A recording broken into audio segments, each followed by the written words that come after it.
How to change your home page on WordPress. Hello everyone, welcome back to our channel The Solution Guy. So in today's video I'll show you how you can change your home page, which means whenever people go to your website, what do you want them to see on the first page? Which page do you exactly want them to see, right? So just make sure to watch the video till the end. So currently if I just go ahead and then open up my website in a new tab, basically you can see I just have nothing.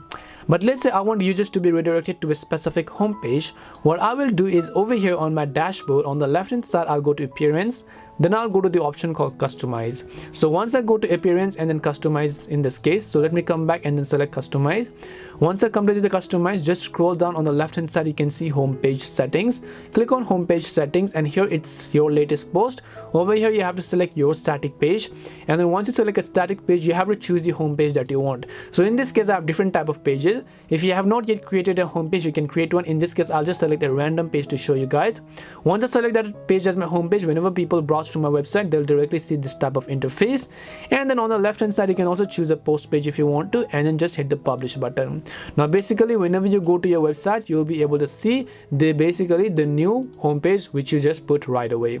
And this is how you can change the home page on WordPress. We hope the video was really helpful, and if it did help you, then make sure to leave a like and subscribe to the channel. If you have got any more questions though, feel free to leave them down. Thank you very much for watching till the end, and see you in the next video.